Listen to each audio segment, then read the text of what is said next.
In this episode, we continue security awareness by looking at how training is delivered and how an organization can tell whether it is actually working. Awareness training is not helpful just because it exists. It has to reach people in a way they can use, it has to connect to the risks they face, and it has to produce safer behavior over time. That is why delivery methods matter. A learning management system, LMS, self-service training, one-to-one instruction, and one-to-many instruction all serve different needs. Measurement matters too, because completion alone does not prove that people are making better decisions. Metrics, managerial reporting, behavior risk scoring, and practical topics such as BEC, BYOD, remote work, removable media, social engineering, and operational security all help make awareness more useful and more realistic. Before we continue, a quick note. This audio course is part of our companion study series. The first book is a detailed study guide that explains the exam and helps you prepare for it with confidence. The second is a Kindle-only ebook with 1,000 flashcards you can use on your mobile device or Kindle for quick review. You can find both at CyberAuthor.me in the Bare Metal Study Guide series. An LMS is a platform used to assign, deliver, track, and report training. In a security awareness program, the LMS might hold onboarding modules, annual refreshers, short lessons on phishing, privacy training, role-based training, and policy acknowledgments. The value of an LMS is not only that it plays videos or stores lessons. It creates records. The organization can see who completed training, when it was completed, which topics were assigned, and which people or departments may need reminders. This evidence matters for compliance, audits, and management oversight. It also helps the program scale. A small team can remind a few people manually, but a large organization needs a reliable way to assign training to many roles and locations. An LMS helps security awareness become repeatable instead of improvised. An LMS also helps match training to role and timing. A new employee may receive onboarding content immediately. A finance employee may receive extra training on BEC and payment fraud. A system administrator may receive deeper content on privileged access and incident reporting. A remote worker may receive lessons on home network safety, device protection, and data handling outside the office. The platform can also help with recurring training so the organization does not rely on memory to send reminders. Still, an LMS does not make training effective by itself. People can click through weak training without learning much. The content still has to be clear, relevant, and practical. The best use of an LMS is to support a thoughtful program, not to replace one. Self-service training gives you access to learning materials when you need them, instead of only when a formal training assignment appears. This might include short reference pages, quick videos, frequently asked questions, reporting guides, job aids, or short lessons on specific topics. Self-service works well when people need quick help during normal work. For example, you might want to check how to report a suspicious message, how to handle a lost device, how to classify a document, or whether a personal device can be used for work. The benefit is convenience.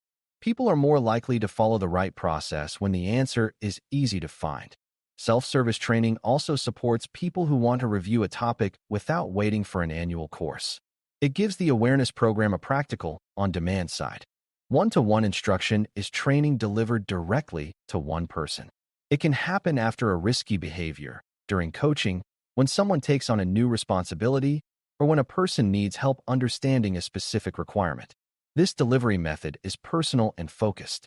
If someone repeatedly struggles with phishing simulations, a short one-to-one conversation can explain the warning signs more clearly than another generic module. If someone mishandles sensitive information, direct coaching can walk through what happened and what should happen next time. One-to-one instruction should be respectful and specific. It should not feel like a public punishment. The goal is to help the person succeed. This method takes more time, so it is usually used when the situation deserves individual attention or when the risk is tied to a specific behavior. One-to-many instruction is training delivered to a group at once. This could be a live briefing, a recorded session, a team meeting, a webinar, or a campaign message sent to many employees. It works well when many people need the same message quickly. If the organization is seeing a wave of phishing attempts, a one-to-many message can explain what people should watch for and how to report suspicious activity. If a new remote work policy is released, a group session can explain the expectations and answer common questions. One-to-many instruction is efficient, but it can become too general if the audience is broad. The best group training still uses plain examples and connects the topic to everyday decisions. People need to hear what the issue means for them, not just that a policy exists. Effectiveness metrics help the organization see whether awareness training is producing useful results. Completion rates are the most basic metric because they show whether assigned training was finished. Scores on quizzes can show whether people understood the material at the time. Phishing simulation results can show how often people clicked, reported, or submitted information during a controlled exercise. Report rates can show whether people are becoming more willing to raise concerns. Time to report can show whether suspicious activity is reaching the security team quickly.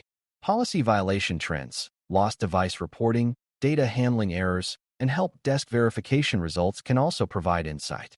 No single metric tells the whole story. A strong program looks at several signals together so it can understand behavior, not just attendance. Metrics need careful interpretation because numbers can mislead when they are viewed without context. A high phishing report rate may be a positive sign, even if many reports turn out to be harmless. It means people are paying attention and choosing to ask for help. A low click rate in a simulation may look good, but it may not prove people are ready for every kind of attack. A high training completion rate may satisfy a compliance requirement, but it does not automatically mean people will handle sensitive data correctly. Metrics should help the organization improve training, communication, and controls. They should not be used only to blame people. When metrics show repeated trouble in one area, the program should ask why. The answer may be better training, clearer procedures, improved tools, or safer defaults. Managerial reporting gives leaders visibility into awareness progress and risk patterns. Managers may need to know whether their teams completed required training, whether certain behaviors are improving, and where additional support is needed. This reporting should be useful without being unnecessarily personal. For example, a manager may need a list of team members who have not completed required training so they can follow up. Leadership may need department-level trends showing which areas are reporting suspicious messages quickly or which teams need targeted training on data handling. The purpose is accountability and improvement. Managers shape culture because they influence what people treat as normal. If a manager ignores security training, the team may treat it as unimportant. If a manager encourages reporting, allows time for training, and responds calmly to mistakes, security behavior improves.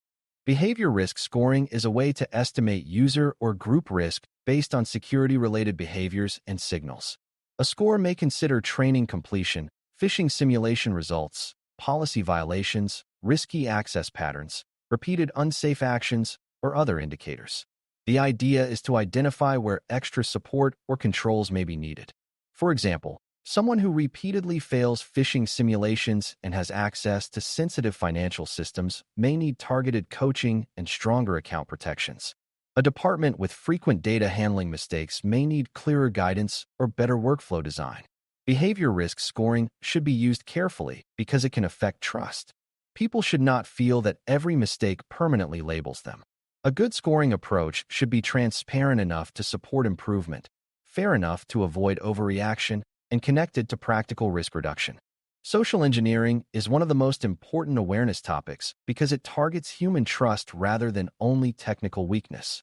An attacker may pretend to be a coworker, executive, vendor, customer, help desk technician, delivery person, or government official.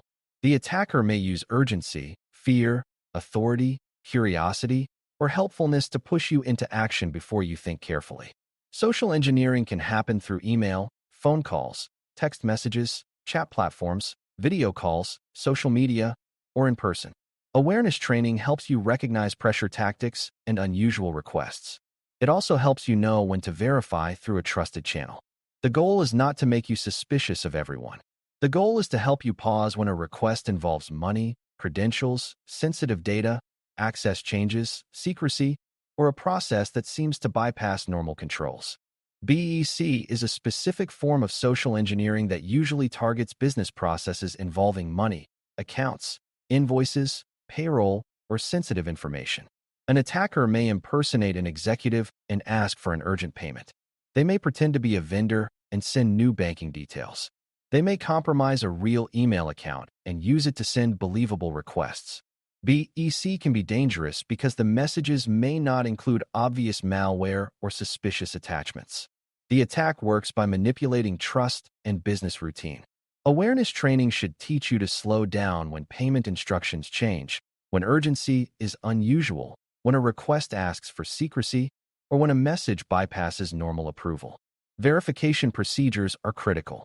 A quick call to a known number or a required second approval can stop a major loss. BYOD creates awareness challenges because personal devices can blur the line between personal life and work responsibilities. If an organization allows BYOD, training should explain what work data may be accessed, what security settings are required, what happens if the device is lost, and what privacy boundaries exist between the person and the organization. You need to know whether the organization can remove work data, require screen locks, enforce updates, or restrict certain apps when work information is involved. BYOD also raises simple behavior questions. Should work files be saved locally? Can family members use the same device? What happens if a personal cloud backup copies work data? Awareness training helps prevent assumptions. It should make clear that using a personal device for work brings security responsibilities because the data still belongs to the organization. Remote work adds another layer because work may happen outside controlled office spaces. Training should cover secure network use, device updates, screen privacy, printed documents, home office storage, video meeting behavior, and safe handling of sensitive conversations. A remote worker may need to think about who can overhear a call, who can see a screen, whether a home router is reasonably protected, and whether work documents are left in shared living areas.